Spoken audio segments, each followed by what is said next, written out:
যখন তিনি রিজাইন করলো তখন ফারুক সাহেব যখন বসলো তখন তার রিজাইন নিয়ে কোনো প্রশ্ন ফারুক সাহেব তোলে নাই। তাহলে ফারুক সাহেব যখন চেয়ারে বসছে তখন তিনি উপদেষ্টার সাথে কথা বলেই তো চেয়ারে বসছে, এবং সেখানে ফারুক সাহেবকে নিতে আরও বলছে যে তিনি তো এটা বলতে পারতো যে যারা বোর্ডে আছে তাদেরকে সবাইকে স্যাক করেন এবং নতুন একটা কমিটি তৈরি করেন আইসিসির অনুমতি নিয়ে। সেখানে সেই জিনিসটা না করে তিনি ওই ব্যক্তিগুলোর সাথেই কাজ করলো, আবার ওই ব্যক্তিগুলোই তাকে সারানোর জন্য সবাই একমত হয়ে একটা অনৈতিকত্ব দিয়ে তাকে ছাঁটাই করলো এবং সেইখানে তাকে টাকা চুরির অপবাদ দিয়ে বের করে দিল। খালেদ মাহমুদের প্রশ্ন হচ্ছে এটাই যে ফারুক সাহেবকে তিনি একদম নিট অ্যান্ড ক্লিন মানুষ জানে, ফারুক সম্পর্কে তার কোনো প্রকার কোনো ঝামেলা নাই, তাহলে কেন ফারুক সাহেব এই কাজটা করলো? এটা সঠিক তদন্ত হইল না।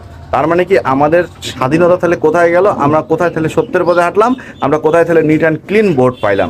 প্রথম কথা। দ্বিতীয়ত, সাকিব এবং তামিমের ব্যাপারে তিনি খুবই রাগান্বিত। সাকিব আর তামিমকে সাথে যে আচরণটা হয়েছে ক্রিকেট বোর্ডে, সেখানে তিনি একটা জিনিস উল্লেখ করছে, এটা পুরাতন কথা, সবাই জানতো কিন্তু মুখ খুলে কেউ বলতো না, যে ক্রিকেট বোর্ড সাকিব তামিমকে চালাইতো, সাকিব তামিম ছাড়া ক্রিকেট বোর্ড চলতে পারতো না।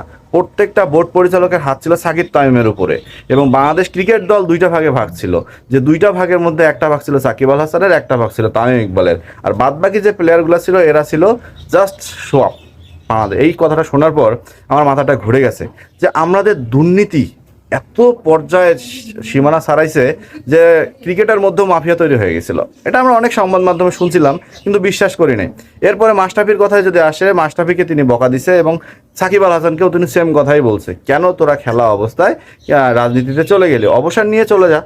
তিনি এই কথাটা আজকে স্বীকার করছে অকপটে, এবং সেই সাথে খালেদ মাহমুদ সুজন এটাও স্বীকার করছে যে বাংলাদেশ ক্রিকেট বোর্ডে যদি কোনো হত্যাকর্তা আসে এবং তিনি যদি সৎ মনোভাব নিয়ে থাকতে চায়, তাহলে তিনি হলফ করে বলতে পারে এবং 100% গ্যারান্টি দিয়ে বলতে পারে তিনি ক্রিকেট বোর্ডে বেশি দিন টিকতে পারবে না।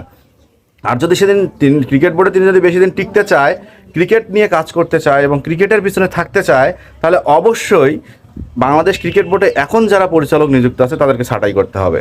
তার মানে তার কথায় এটাই বোঝা গেল যে বাংলাদেশ ক্রিকেট বোর্ডের প্রত্যেকটা ধূলিকণা, প্রত্যেকটা বিন্দু বিন্দু জলে দুর্নীতি জড়িত, যেটা সুষ্ঠু তদন্ত খুব জরুরি দরকার। যদি এই তদন্তটা করানো হয় আর এই দুর্নীতিটা যদি রানিং থাকে, তাহলে ভাইয়া ক্রিকেটের জানাজা পড়তে আর সময় লাগবে না। এবং সেইখানে তিনি আরেকটা ব্যাপার যোগ করে দিছে যে বাংলাদেশ ক্রিকেট এমন একটা পর্যায়ে যাইতেছে যে কোনো সিস্টেম নাই। এই সিস্টেমটাকে যদি ফিরাই নিয়ে না আসা হয় তাহলে বাংলাদেশ ক্রিকেট শেষ হয়ে যাবে। বাংলাদেশ ক্রিকেটের কোনো প্রকার আশা সফলতার মুখ আমরা দেখতে পাবো না। তার কথার সাথে, খালেদ মাহমুদ সুজন ভাইয়ের কথার সাথে আপনার কতটা একমত অবশ্যই কমেন্টে জানাবেন, এবং সেই সাথে যারা রান আউটে দেখছেন তারা সাবস্ক্রাইব করতে ভুলবেন না।